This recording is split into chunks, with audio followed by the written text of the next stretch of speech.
Nós estamos iniciando no dia de hoje, palavra, por favor, culto de hoje. Nós vamos iniciar no dia de hoje a meditação do livro de Atos. A palavra, ela vai ser uma meditação no livro de Atos, capítulo 3. Vão ser vários sermões a respeito de Atos, capítulo 3, nos versos 1 até o 26. Quero convidar você a abrir a palavra de Deus. Livro de Atos, capítulo 3, versos de 1 a 26.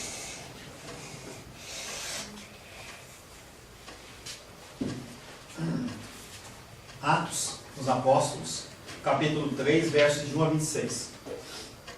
Assim diz a palavra de Deus. Pedro e João subiam ao templo para a oração da hora nona.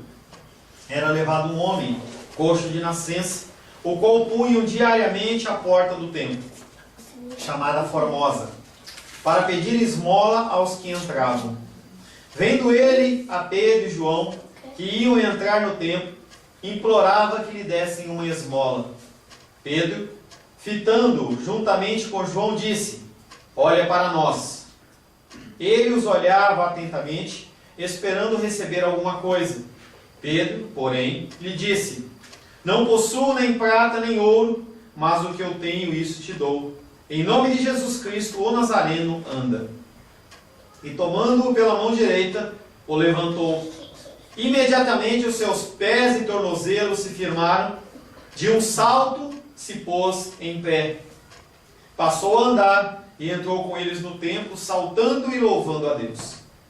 Viu todo o povo a andar e a louvar a Deus, e reconheceram ser ele o mesmo que esmolava, assentado à porta formosa do templo. E se encheram de admiração e assombro por isso que lhe acontecera. Apegando-se-lhe ele a Pedro e a João, todo o povo correu atônito para junto deles num pórtico chamado de Salomão. À vista disso, Pedro se dirigiu ao povo, dizendo: Israelitas, por que vos maravilhais disso? Ou por que fitais os olhos em nós, como se pelo nosso próprio poder ou piedade o tivéssemos feito andar? O Deus de Abraão, de Isaque e de Jacó, o Deus de nossos pais, glorificou a seu servo Jesus, a quem vós traístes e negastes, perante Pilatos, quando este havia decidido soltá-lo. Vós, porém, negastes o santo e o justo, e pedistes que vos concedesses um homicídio.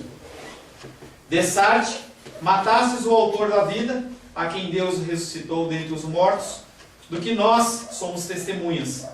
Pela fé em o nome de Jesus, é que esse mesmo nome fortaleceu a este homem que agora vedes e reconheceis. Sim, a fé que vem por meio de Jesus deu a este saúde perfeita na presença de todos vós. E agora, irmãos, eu sei que o fizestes por ignorância, como também a vossas autoridades. Mas Deus assim cumpriu o que dantes anunciara por boca de todos os profetas, que o seu Cristo havia de padecer. Arrependei-vos, pois, e convertei-vos, para serem cancelados os vossos pecados, a fim de que, da presença do Senhor, venham tempos de refrigério, e que envie Ele o Cristo, que já vos foi designado, Jesus, o qual é necessário que o céu receba até os tempos da restauração de todas as coisas, de que Deus falou por boca dos seus santos profetas desde a antiguidade. Disse, na verdade, Moisés: O Senhor Deus vos suscitará dentre vossos irmãos um profeta semelhante a mim. A ele ouvireis, e em tudo quanto vos disser. Acontecerá que toda alma que não ouvir a esse profeta será exterminada do povo. E todos os profetas, a começar com Samuel, assim como todos quantos depois falaram, também anunciaram esses dias. Vós sois os filhos dos profetas e da aliança que Deus estabeleceu com vossos pais, dizendo a Abraão: Na sua descendência serão abençoadas todas as nações da terra. Tendo Deus ressuscitado o seu servo, enviou-o primeiramente a vós outros, para vos abençoar, no sentido de que cada um se aparte das suas perversidades. Palavra do Senhor, amém? Amém. Senhor, em nome de Jesus, nós lemos a Tua palavra, contamos com a Tua graça, contamos com a Tua misericórdia, Pai. Precisamos da ação do Teu Espírito, no ouvir, também no falar, Pai. Peço, Pai querido, em nome de Jesus, que a palavra dita na noite de hoje seja uma palavra, Pai querido, proferida pelo Teu altar e não pelo meu coração. Cancela, Pai querido, todo entendimento que venha da minha cabeça e que tudo venha segundo o Teu querer e segundo a Tua vontade, em nome de Jesus. Amém. Amém? Amém. Eu vou falar um pouquinho mais alto por causa da filmadora. Não sei quanto tempo a minha voz vai durar assim. Vamos lá. Esse tempo de Atos, é um tempo em que o Espírito Santo tinha acabado de se manifestar. As pessoas tinham observado o que tinha acontecido junto com os apóstolos e o Espírito Santo havia descido e manifestado o seu poder.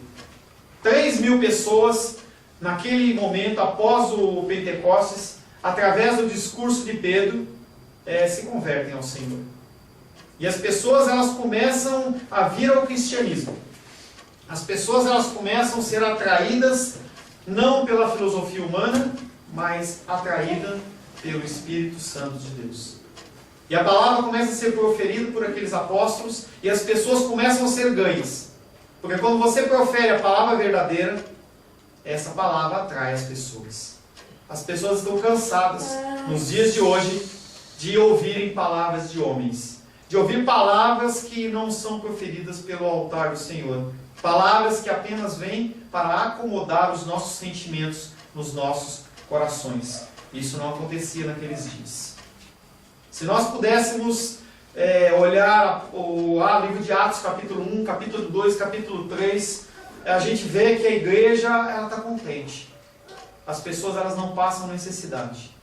As pessoas que têm dificuldade, elas são amparadas pelas pessoas. Se eu tenho, eu compartilho com aquilo que é meu, aquele que é meu irmão. Não há preocupação com o futuro. Não há uma preocupação em você juntar riquezas. Simplesmente cumprir a vontade do Senhor. Toda a palavra de Deus, ela não acontece por acaso. As pessoas quando leem a palavra de Deus, elas acham que as coisas acontecem por acaso. Alguns acham que Deus, ele é pego de surpresa. Que ele se assusta. E que ele tem que criar planos B, C, D, porque nós como homens, nós simplesmente frustramos os seus desígnios. Sendo que a palavra dele diz que nós não podemos frustrar os seus desígnios.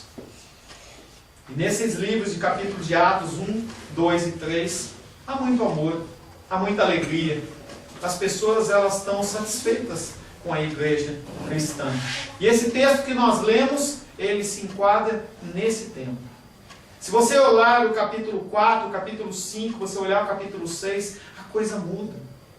É como se no capítulo 1, 2 e 3, quem regesse a história fosse o Espírito Santo e no 4, 5 e 6 fosse Satanás. Uma grande perseguição, ela começa a assolar a igreja cristã. No momento inicial, os judeus começam a perseguir o povo de Deus. As pessoas sacerdotes que achavam que tinham eliminado o cristianismo com a morte de Jesus, eles são pegos com um milagre como esse que nós acabamos de ler. Um homem que era conhecido por ser coxo, por ser paralítico. E aí ele começa a andar, ele começa a pular e as pessoas não têm nenhuma explicação. Quem fez essa cura? Quem fez essa cura foi Jesus Cristo, não foi Pedro e não foi João. E essas pessoas começam a ficar incomodadas e começa-se uma grande perseguição em volta dos cristãos. Na sequência, essa perseguição ela aumenta também por parte dos romanos. E aí os romanos eles perseguem tanto cristãos como também judeus. Primeiro texto, Lúlio, por favor. Atos capítulo 2, verso 43 diz: em cada alma havia temor, e muitos prodígios e sinais eram feitos pelos apóstolos. Conforme a igreja é perseguida, mais e mais o Senhor se manifesta. Mais e mais o Senhor se manifesta. Próximo. Atos capítulo 3, verso 1 diz: Pedro e João subiam ao templo para a oração das 3 da tarde. Mas pastor, na minha Bíblia está escrito hora nona. Qual a diferença de hora nona para 3 da tarde? O tempo judeu, a contagem judeu, ele contava-se em vigílias. Tanto que a gente fala das vigílias da noite, que são 4. Mas no caso desse horário, 9 horas, a vigília nona, hora nona, se você somar mais 6 horas, vem no nosso horário. Então eram por volta das 3 horas da tarde. E aí Lucas ele começa a focalizar a atenção dele primeiramente em Pedro. Pedro, ele era o líder dos apóstolos. Ele nunca foi papa, ele não era o papa, mas ele foi comissionado pelo Senhor para cuidar das ovelhas. E as pessoas viam em Pedro um líder, viam em Pedro um homem em que eles podiam seguir. Depois ele negar Jesus Cristo 3 vezes, depois ele ser confrontado pelo Senhor após a sua ressurreição, aquele homem ele tem uma transformação. Ele é impactado pelo Espírito e com grande ousadia ele começa a proclamar a palavra do Senhor. E agora Lucas ele também, Lucas que foi quem escreveu Atos dos Apóstolos, ele insere também a figura de João. Também uma figura importante. João não é qualquer João, é o João, filho de Zebedeu. E o Senhor Jesus, ainda com o ministério dele em terra, ele tinha um grupo de discípulos que ele gostava mais. A gente tem pessoas que a gente tem mais afinidade, tem pessoas que a gente sai mais, tem pessoas que a gente conversa mais, tem pessoas que a gente tem mais contato. E Jesus Cristo não era diferente. Ele tinha os 12, ele não fazia acepção de pessoas, mas quando tinham eventos especiais, ele chamava aqueles que ele achava mais importante. Tiago, Pedro e João. Primeiro texto, próximo.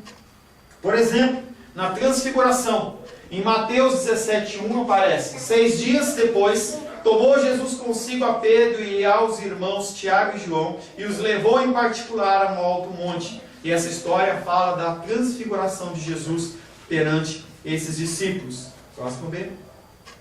Em Lucas 22:8, Jesus, pois, enviou Pedro e João, dizendo: ide e preparem a Páscoa, para que a comamos. Nesse texto, o Senhor ele comissiona 2 discípulos para preparar a última Páscoa, preparar a despedida do Senhor. E quem são? Quem que é? Pedro e João. Próxima. Em Marcos 14:33, não, Lucas 22:8. Em Lucas 22:8 já tinha falado. Próximo. Marcos 14:33. E levando consigo a Pedro, Tiago e João, começou-se a sentir-se tomado de pavor e de angústia.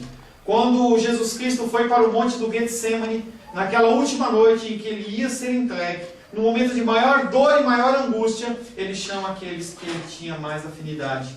Nós temos isso também. Quando nós estamos passando luto e dificuldades, nós não ligamos, nós não entramos em contato com qualquer pessoa.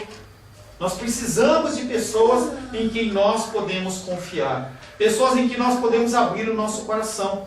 Pessoas que vão ouvir, mas não vão espalhar. Pessoas que não vão dar conselhos errados. Às vezes apenas funcionar como ouvintes. E o Senhor escolhe novamente Pedro, Tiago e João para o acompanhar. Lucas relata que os apóstolos em Jerusalém comissionaram Pedro e João para conduzirem a igreja de Samaria. Próximo, por favor. Atos 8:14 diz: ouvindo os apóstolos que estavam em Jerusalém, que Samaria recebera a palavra de Deus, enviaram-lhe Pedro e João. A igreja de Samaria começava a crescer e precisava de direção. E essa direção ela foi através de Pedro e foi através de João. Além disso, o apóstolo Pedro considera Pedro e João. O apóstolo Paulo, que não era dos 12, mas ele foi comissionado depois pelo Senhor como um apóstolo também de Cristo. E o apóstolo Paulo reconhece essa autoridade, a autoridade de Pedro e de João. Por favor, Luiz. Gálatas 2:9 diz: e quando conheceram a graça que me foi dada, Tiago, Cefas e João, Cefas é um outro nome de Pedro, Tiago, Pedro e João, que eram reputados como colunas, me estenderam a mim e a Barnabé a destra de comunhão, a fim de que nós fôssemos para os gentios e eles para a circuncisão. Naquele momento houve uma divisão. Alguns vão pegar para os judeus e outros vão pegar para os gentios. Os gentios ficaram a cargo de Paulo, mas Paulo reconhece que aqueles 3 homens, em especial Pedro, João e Tiago, eram pessoas que eram colunas na igreja. E por que o texto começa falando sobre Pedro e João, eles subindo juntos ao templo para a oração? Será que é uma coincidência? Será que aqueles 2 homens eles estavam andando porque estavam sem fazer nada e um olha e fala assim: vamos orar? Por favor, Marcos 6:7 fala: chamou Jesus os 12 e passou a enviá-los de 2 em 2, dando-lhes autoridade sobre os espíritos imundos. A palavra de Deus, ela comissiona 2 homens. Você tem que andar sempre com uma pessoa ao seu lado, porque se um cai, o outro ajuda o outro a se levantar. A palavra de Deus, como eu disse, para alguns é uma série de coincidências. É como se fosse um grande quebra-cabeça que ele vai acontecendo sem nenhuma preocupação. Algumas pessoas acham que a palavra de Deus ela vai sendo remendada por Deus. Conforme os atos dos homens, o Senhor tem que remendar a palavra. E não é bem assim. Nós temos visto no estudo da manhã de Josué, que tudo que Josué faz, ele faz conforme os mandamentos do Senhor através da vida de Moisés. Não é diferente com a minha vida e não é diferente com a sua vida. Nós temos que ter os nossos caminhos pautados pelo que a palavra diz. Não porque o irmão disse, não pelo que a irmã disse, não porque o profeta falou ou a profeta falou, mas pelo que a palavra nos diz. Por isso que nós temos que nos firmar na palavra. Por isso que eu, com temor e tremor, prego a palavra. Poderia inflamar o meu discurso, levantar palavras de ordem, mas não é o comando do Senhor. O Senhor fala, fala a palavra. Fala a palavra. E eles estavam subindo ao templo. Mas esses homens, eles tinham que ir ao templo orar. Jesus Cristo já não havia rasgado o véu. Já não havia mais a liberação. Você não precisava mais num lugar específico para você orar. Porque ele, quando estava com a mulher samaritana, ele fala, haverá um tempo em que não vai se adorar nem nesse templo, nem em Jerusalém, nem em Samaria. Todos os verdadeiros adoradores adorarão o Senhor em espírito e em verdade. Não tem mais a necessidade de você ir no templo, mas aqueles homens, eles mantinham uma tradição. Tradições boas, elas têm que ser mantidas. Tradições boas têm que ser continuadas. Por isso que nós cantamos os hinos do Inário. Foram hinos que foram forjados em choro, em lágrimas e muitas vezes em sangue. Se a gente for estudar a história desses hinos, não foram hinos que foram feitos numa lanchonete, não foram hinos que foram construídos ou escritos de qualquer jeito, foram todos eles orientados pelo Senhor. Então esses hinos, eles são eternos, são tradicionais e nós temos que manter essa tradição. E o povo judeu tinha uma tradição de oração. Eles oravam de manhã, no começo do dia eles entendiam que tinha que se fazer uma consagração do dia. Você não tem como começar o seu dia sem orar. Quando você está no meio do dia, tem mais uma oração. E ao fim do dia, porque o Senhor te guardou, porque o Senhor manteve você firme, você novamente tem que ir orar. E aqueles homens iam ao templo para oração. E enquanto eles oravam, os sacerdotes faziam sacrifícios. Sacrifícios e oração. Sacrifícios e oração. Imagina se isso fosse válido nos dias de hoje. Para você ser considerado uma pessoa realmente do Senhor, você tivesse que vir ao templo 3 vezes por dia. A gente dificilmente consegue colocar as pessoas para fazer para orar. E é difícil. Salmos, por favor, próximo, Luiz. Salmo 55, versos 16 e 17 fala: Eu, porém, invocarei a Deus e o Senhor me salvará. À tarde pela manhã, ao meio-dia, farei as minhas queixas e lamentarei. E ele ouvirá a minha voz. À tarde, pela manhã e ao meio-dia. 3 tempos de oração. Quanto você tem orado? Você tem separado um tempo na presença do Senhor? Você tem dado prioridade àquilo que é prioridade? Você tem agradecido só a refeição? O que você tem feito com o teu tempo de oração? É uma coisa que a gente tem falado de contínuo. Saiba que você vai ser cobrado disso. O Senhor ele tem concedido essa graça para você, de você poder orar. Nós vivemos numa sociedade em que não há nenhum tipo de problema.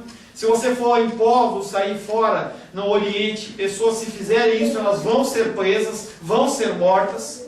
Cristãos continuam sendo mortos por terem esse tipo de atitude. E o que você tem feito com isso? Daniel, enquanto ele estava lá no retiro babilônico, lá no cativeiro babilônico, ele orava 3 vezes também por dia. Próximo. Atos 3:2 diz: Trouxeram então um homem que era aleijado desde o nascimento, e que todos os dias era deixado à porta do templo, chamada Formosa, para pedir esmola àqueles que entravam. Lucas relata que esse homem era coxo de nascença. E ele tinha que esmolar. Ele tinha que pedir. A esmola é bíblica? Ou dar a esmola é bíblica? Hoje, quando toca alguém a campainha na sua casa, pedindo alguma coisa, ou se você está no farol e alguém pede dinheiro para você, ou alguém liga para você e fala, nós precisamos de ajuda, qual que é o seu procedimento?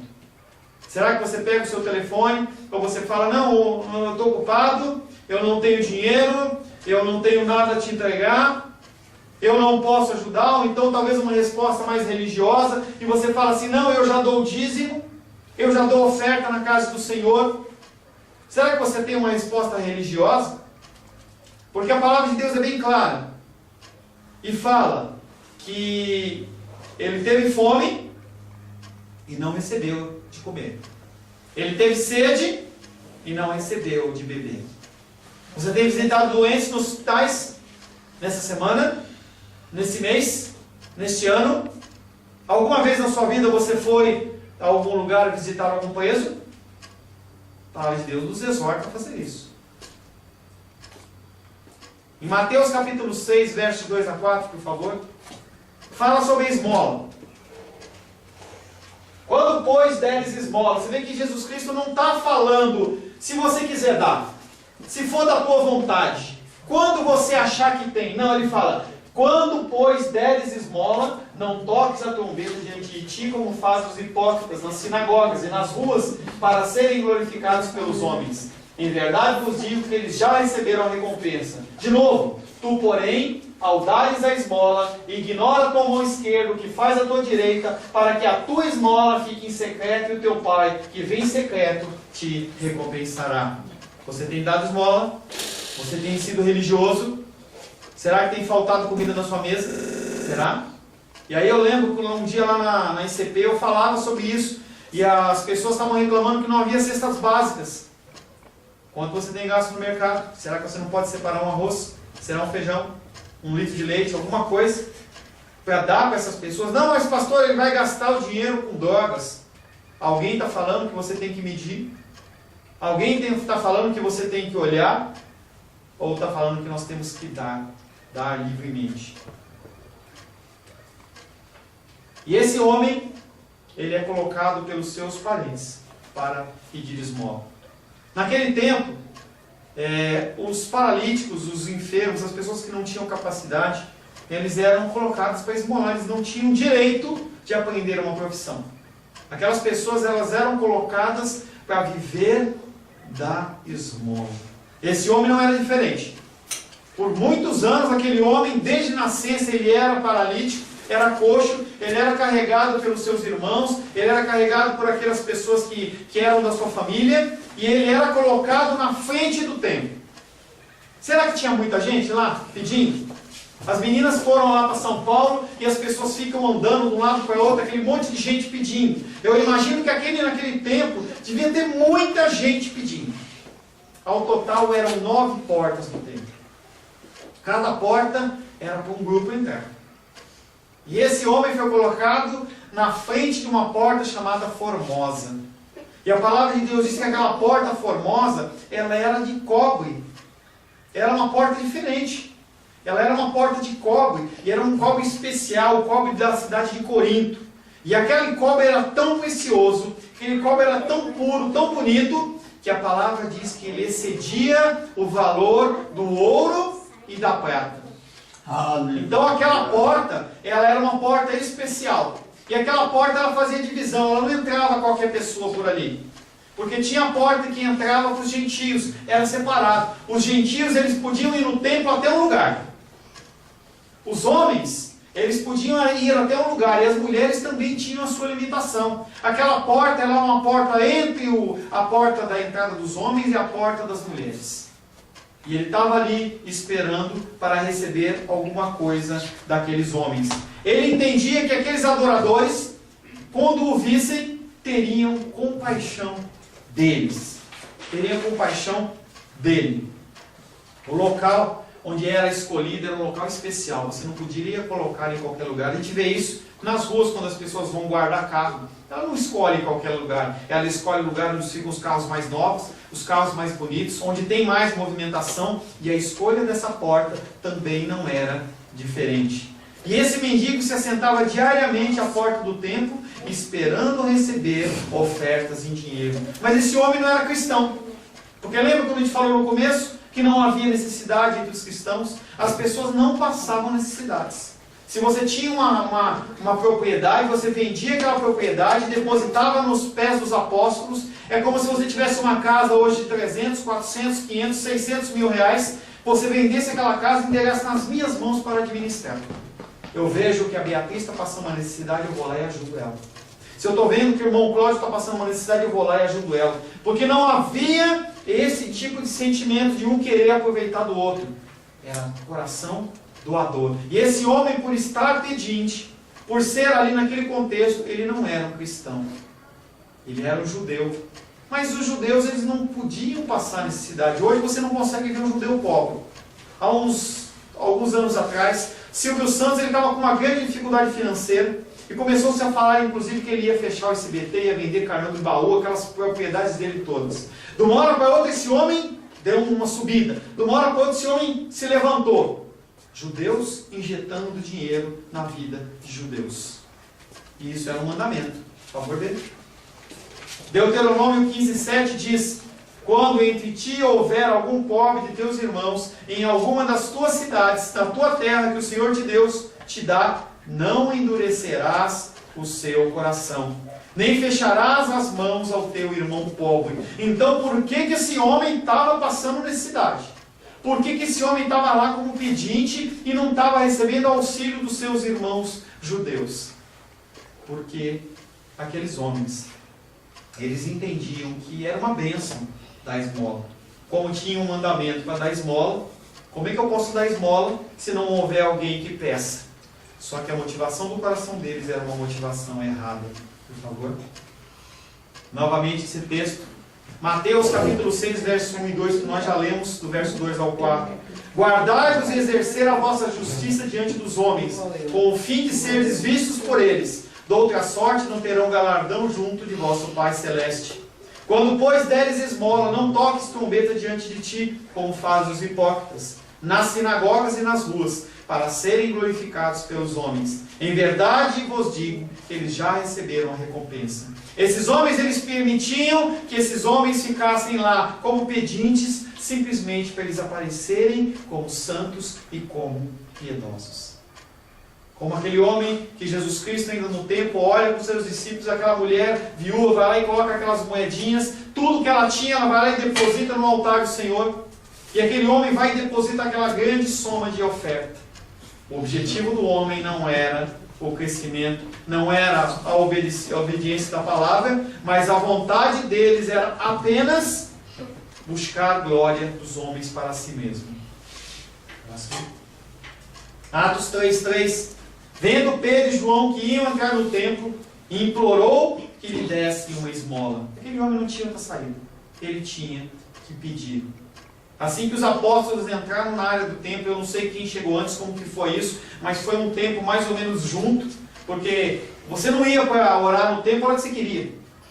O horário, se era 7 horas da manhã que o sacerdote ia fazer o sacrifício, as pessoas tinham que estar lá às 7 horas. Não é como nós hoje. A gente chega a hora que quer, faz como quer, tem uma série de atividades que atrapalham a adoração ao Senhor, mas naquele tempo eles tinham uma grande fidelidade nesse assunto. E aí, a hora que aqueles apóstolos aparecem, esse homem olha para eles pedindo dinheiro. O que ele podia fazer a não ser olhar? Mas o olhar em Israel tinha um significado. Esse olhar. Próximo. Salmo 145, versos 14 e 15 diz: o Senhor sustém todos os que estão a cair, e levanta todos que estão abatidos. Os olhos de todos esperam em ti, e tu lhes dás o seu mantimento ao seu tempo. Aquele homem estava ali para cumprir o propósito do Senhor. Por que aquele homem, estando na porta do templo, ele não foi curado por Jesus? Ele não foi curado em outro momento. O Senhor tinha um propósito para aquele homem. Será que esse homem, ele pecou? Será que foram os pais dele que pecaram? E aí, em outro caso, num caso de cegueira, o Senhor fala, não, ele está assim porque é para glorificar ao Senhor. Talvez as pessoas elas tenham vindo a você, elas venham a você pedindo alimento, pedindo algo para comer, algo para beber, um dinheiro com gás, alguma coisa, uma passagem, alguma coisa, simplesmente para que o nome do Senhor seja glorificado. Como você tem se posicionado em relação a isso? Número 1, por favor, B. Nós falamos hoje, através de homens e mulheres comuns, como eu e você, Deus pode fazer grandes coisas, mas a gente tem que se colocar à disposição, meus queridos. Se a gente não se colocar à disposição, Ele vai usar outro. Ele não vai deixar de fazer o que Ele tem que fazer. Coloque-se à disposição do Senhor. Nós temos que ter sempre alguém para andar conosco. Nós temos que ter sempre alguém para compartilhar lutas, dificuldades. Confie, entregue, mostre, entendeu que você pode confiar em alguém. Porque uma outra pessoa vai precisar de você também. Próximo. Oremos a todo tempo. Estabelecer comunhão com o Senhor tem que ser a minha prioridade, a sua prioridade. Se você não ora ao Senhor, se você não tem comunhão com o Senhor, você não tem como fazer as coisas conforme a vontade dEle. E eu sinto lhe dizer que você vai quebrar a sua cara. Que Ele vai permitir. Quer ir? Vai. Próximo. Em nossos caminhos serão postas pessoas com o intuito de os abençoarmos. Com ouro, prata, alimento, vestuário, ou mesmo uma palavra de esperança. Não sou só eu que sou pastor que tenho essa obrigação, você também tem essa obrigação. Você tem obrigação, eu tenho falado sobre isso. Ligue para o seu irmão, veja como é que ele está. Se você não o vê na igreja, liga para ele e vê se está precisando de alguma coisa, se tem alguma dificuldade. Próximo. Que os nossos corações eles estejam sempre prontos a fazer o que Jesus faria. Os apóstolos eles mostram o exemplo dele fazendo o que Jesus mandou fazer. Há muitos comissionamentos, há muitas ordens que o Senhor tem nos dado. Você tem seguido elas? Você tem glorificado ao Senhor através da sua vida? Feche seus olhos.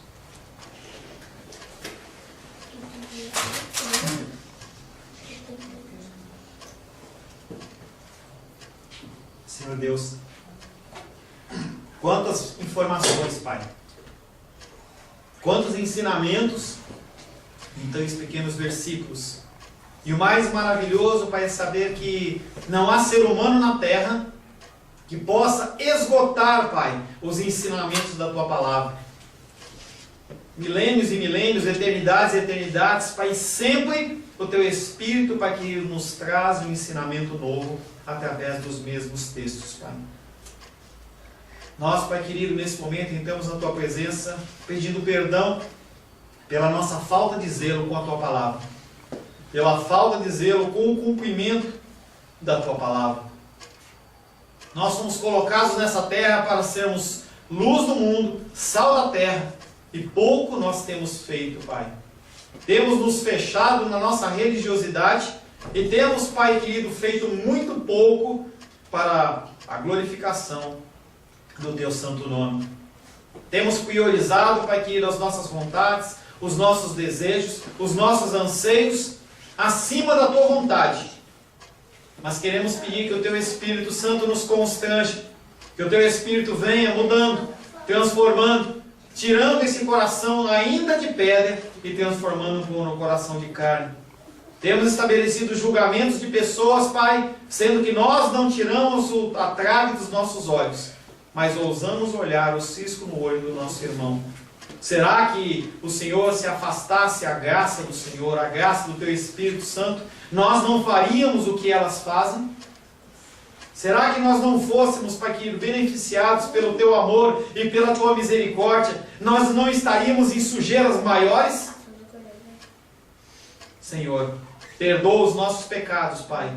Gera em nós, Pai, o desejo de oração, o desejo, Pai, de buscar-Te em oração, em buscar-Te na Tua Palavra, porque a Tua Palavra é vida, a Tua Palavra é eficaz, a Tua Palavra, Pai querido, não volta vazia e gera mudança e transformação. Em nome do Senhor Jesus, amém. Amém, queridos, queridas.